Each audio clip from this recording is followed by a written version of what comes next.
Self-involvement as true criterion for theological statements.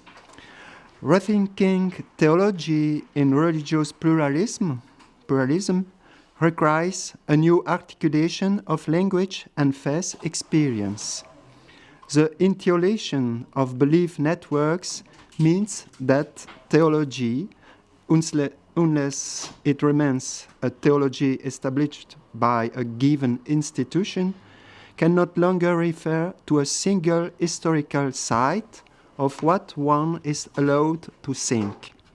If theological rationality can not longer be based on a set of authorities unanimously or almost unanimously accepted, it means that truth can not longer be identified with a corpus of proposals.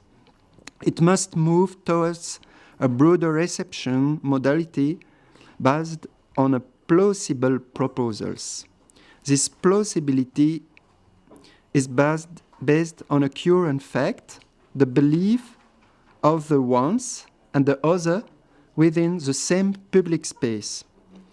It is then necessary to rationally receive a plurality of articles of faith that transgress the logic of non-contradiction.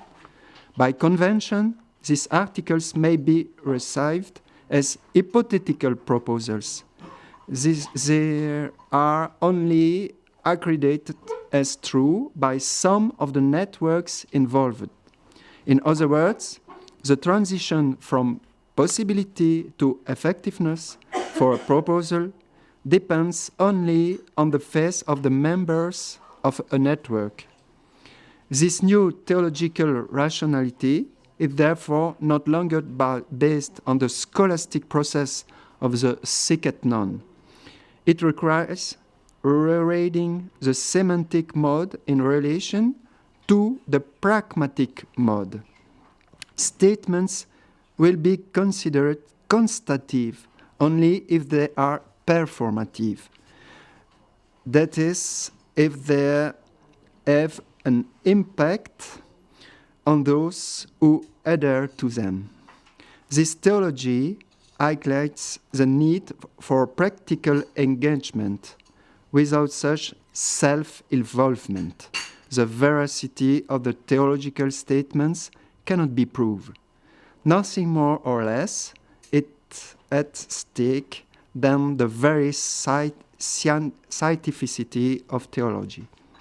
Methodologically, because the real tradition is to take something new out of the old, I will go back to antiquity and the medieval period.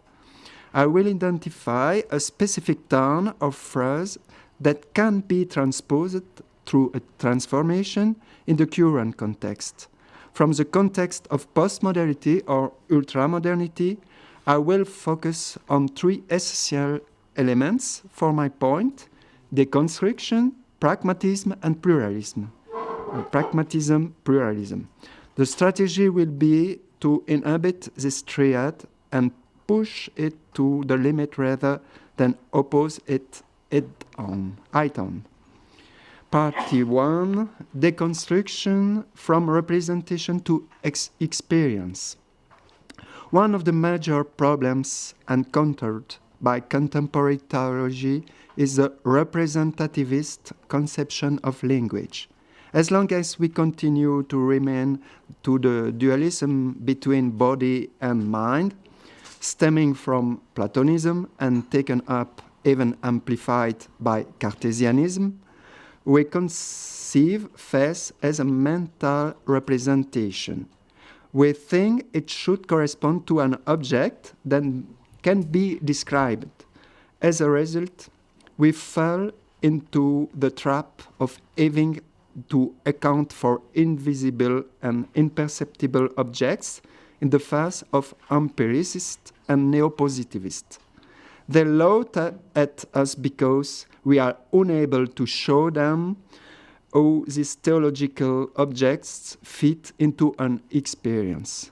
Theology is then associated with a metaphysics identified and in a simplified way with a Platonism of ideas.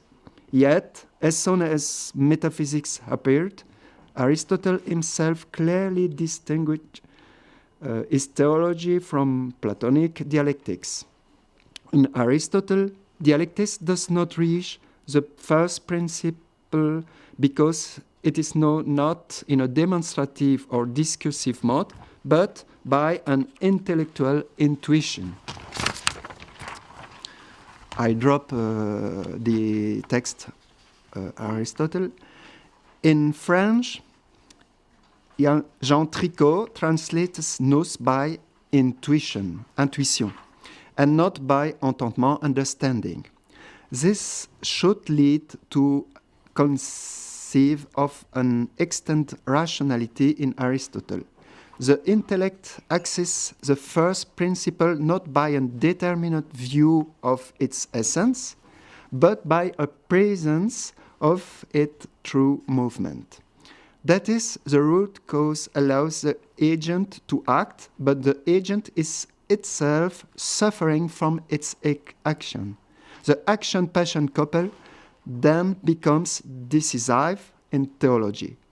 God, as the first immobile motor, is not known by deductive means, but as he moves all things, and among them, the one who speaks of him.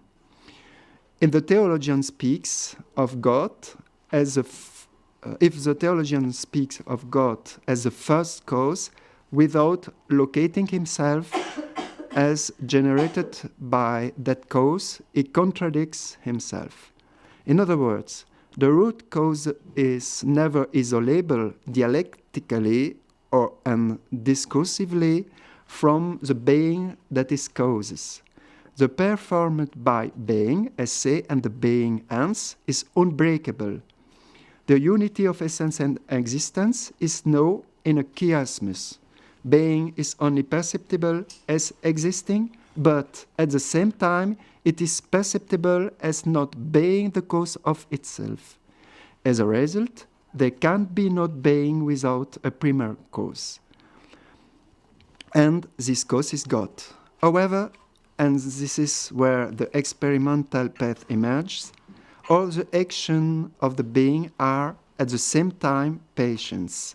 The action-patient couple is rationally unbreakable because it predates the emission of signs. The sound emitted by the voice are symbols of the patience of the soul, tapate matates psyches. In concrete terms, this means that there is no discourse on God that is possible. As a sign does not reach him, there is neither affirmative nor negative language about God. Semantically, the deconstruction is complete. Party 2, pragmatism, the link between suffering and acting. By this observation, did I just draw a definitive line on theology? Not at all. Many theological treatises, including, for example, the Expositio Libri Exodi of Master Eckhart, is based on this presupposition. It will be urgent to update this metaphysical theological approach for our contemporaries. Theology could be renewed if it were to move away from the aporetic path of the relationship between the sign and the representation in which it has become bogged down. To be credible today, theology urgently needs to show which science it is based on.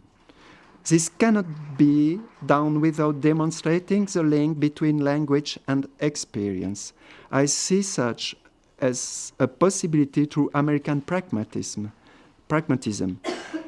as it is experimentalism. Among the main representatives of this philosophical movement, John Dewey is the only one who gives a truly central place in this work to the notion of experience and experimentation. It explicitly intends to make claims for experience as a guide in science and moral life. It distinguishes between empirical and experimental experience. While empirical experience consists in recording states of things, because it is based on the conviction that reality is composed of physical objects, experimental experience consists in being attentive to the way in which we insert ourselves into events as a reality being made. Thus, Quinn considers that physical objects conceived four-dimensionally in space-time are not be distinguished from events or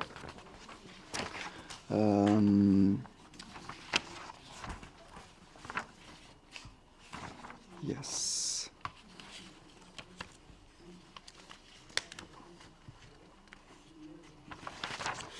In the concrete sense of terms, processes or actions and the consequences endured by them then become vectors of knowledge. This close connection between doing and suffering or undergoing forms what we call experience. By redefining experience as the link between suffering and acting, Dewey turns empiricism and rationalism against each other. The fact that he inserts the subject and acts within an environment that changes at the same time as the patient agent is essential for a theological recovery. God is only known through his works. This assertion is not unique to Christianity. I drop. Unlike Avicenna, Maimonides, and Averroes affirm that it is impossible to access demonstrative evidence of God's existence. God is therefore known insofar as the being hence is connected to him by an umbilical link, which is the being, esse. The link is manifested through the intellect. The intellect is potentially available provided it becomes passive to recognize God as an agent who moves it. In this way, Meister Eckhart proposed an original approach. The theoretical path is, in this case, inseparable from practice. Namely, without participating himself in what he is talking about, the theologian is a simple rambler. He who says, only the just know justice, when he does not live in a righteous way, makes a righteous proposal, but he only transmits it by hearsay. Words without reality are signs without the patience of the soul. In other words, only the one who acts in a just way is able, through his action, to know the one who is justice itself. This is suffering God. The justice couple is unbreakable. Acting is at the same time expressing one's action outside and changing things in which others are directly involved. That notion of interaction makes it possible to approach pluralism. Part 2, pluralism, entertaining and assenting. And this is the point for pluralism. The interaction becomes theological insofar as it is recognized as a work of God in which both participate together. This recognition requires the sharing of experiences through dialogue. The experience in an affective active mode must be expressed in language. The works accomplished then appear in two sides, the internal self-attestation and the external testimony. The words of others confirm the experience lived. What is singularly unquestionable, suffering God, is universally recognized through language. Reading the sacred scriptures, it will be easy to see that is still the case. It is done through stories where the protagonists are in touch with divine action. Words and actions promote each other in events that affect many individuals. Because it is beyond time and space, God never appears himself as such, but always through envoys and prophets whose actions are themselves interpreted as his divine works. In Christianity, despite its exceptional status, Christ does not escape this interpretative modality. It is enough to refer to the accounts of Emmaus pilgrims to be convicted of this. Today, the way in which revelation reaches us is through testimony. We are asked to believe in what others have experienced before us and have given us in writing. However, based on the chiasmus between internal self-attestation and the external testimony of others, it would be wrong to think that there is a radical disconnect between the time of writing sacred texts and the time in which we live. We always have to relive the same chiasmus for the revelation to be reactivated. Faith is only alive when the written proposals are verified by us in their experimental evidence. Without it, the scriptures are dead. On the basis of this, I would like to show that the theological procedure applicable within a religion is also applicable, but in a broader sense, from one religion to another. The pragmatic procedure based on the distinction between entertaining and assenting is operative in this renewal of the view of theology. Theological proposals can be taken into consideration, and the belief of the other can be accepted as a potentiality present in the statements he professes. We can also choose and adopt these same statements because we recognize them as effective in our life.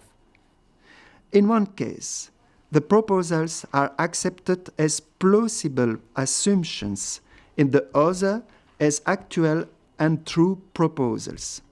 I go to according to Richard Braithwaite. A distinction must be made between the acceptance of a sentence and the willingness to act as if the sentence were true. The belief criterion is based on the usefulness that the sentence can produce in the action. If the distinction is relevant to our purpose, the notion of as if must be strongly nuanced. It is not enough to act as if God were justice or mercy to be able to act in a just or merciful way. Just or merciful action is only possible where indeed God gives the grace to do so. However, grace requires a genuine gift of self and trust from the one who received it. Any implementation requires de facto adherence to the one who can mobilize energies. I can't do anything in the one who strengthens me. Je peux tout faire en celui qui me fortifie. Pantais quo ento endunamutime me. It is precisely to the extent that the believer experiences the correlative test of acting, I can, and suffering in the one who energizes me, that he progresses in the knowledge of the truth. So there is only belief in a sentence or maxim, but faith is someone who acts. Compared to Brightweight, the efficiency is therefore displaced. This displacement is fundamental to the assessment of pluralism. It is not a question of standing in front of religions as if you were going to the market. I need such a product, so I make it my maxim of action because of its usefulness. The pluralism as stake here is based on a mutual testimony.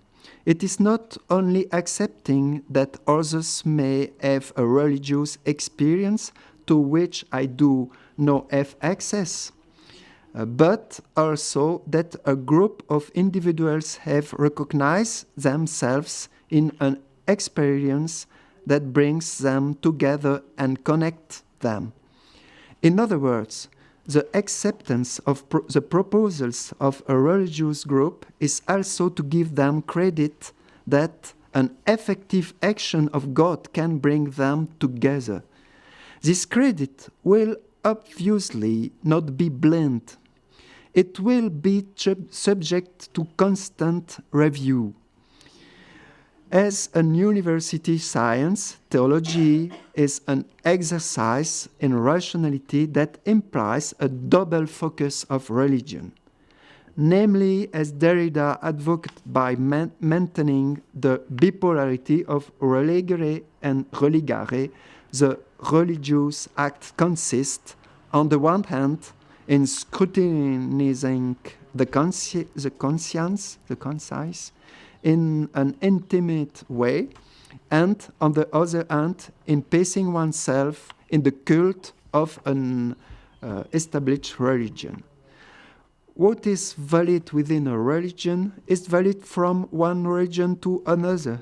Critical examination concerns both entertaining and assenting. Indeed, the adoption of a particular religion rather than another does not exclude that, among the proposals adopted on both sides, similar experience may be recognized. One could speak of a bundle of clues qualifying the admissibility of a religion in a pluralist context. Among these indicators, the two main ones are reflective of what has just been said, the freedom of choice of one religion and peaceful coexistence with believers of other religions. In this criterion, it is theology, not religious science, because recognition is always based on the curiousness of internal self-attestation and testimony. In other words, suffering God is discriminating. It is not a question of comparing external religious facts with each other, but of entering into the theological discourse as it is based on an experience of faith. I conclude. It will be easy to see that the theology for which I have just tried to outline on the basis of the triptych deconstruction, pragmatism, pluralism is resolutely critical. However, the term critical is not taken here in the sense of a diffusing of the faith, but rather of a discernment. The theological rationality must avoid the pitfall of reducing religions to a common denominator while analyzing them from a bundle of clues as conditions of receptivity. It is about preserving the singularity of or particularity of each religion by highlighting what makes a statement essential to it. Such a theology which articulates dogma and experience therefore requires that we do not speak in the other's place, but that we let him speak. The professed or confessed statements can then be considered from his or her point of view. As a result, it is not a deconfessionalization, but rather a multi-confessionalization. The theologians of each denomination will not deploy an apologetic rhetoric or their institution. Kalam in Christianism, other Islam, other Judaism. They will try to show how the statements or faith they proclaim, orthodoxy, bring an essential added value to their way of life, orthopraxis. Thank you very much.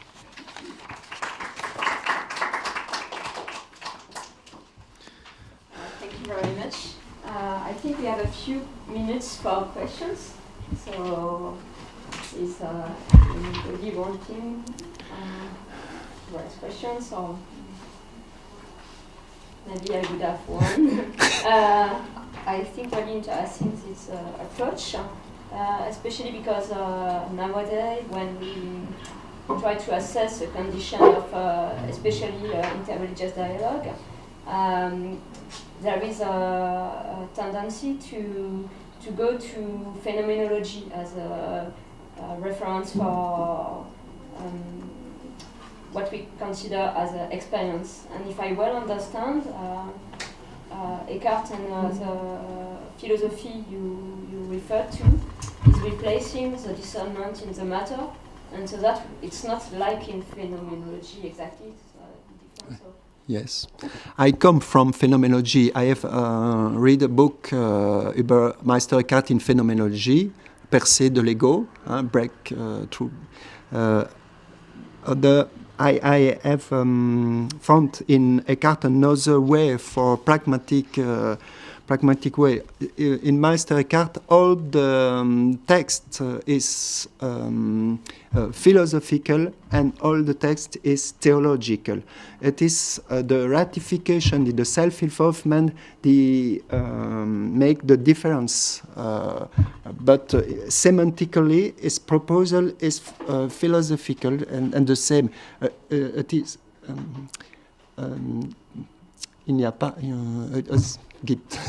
There is not corpus theological and another corpus philosophical, but only one corpus. And it is a question for this. C'est ce qu'on appelle mystical theology, but this is a scholastic. I am writing now a new book for my habilitation in the EPHE in Paris, for this proposition. Voilà. Is it close from a Renaissance humanism? Humanisme Renan? Yes, c'est ce qu'on appelle la mystique rhénane, mais I thought it is enough an humanism. Oh, yes.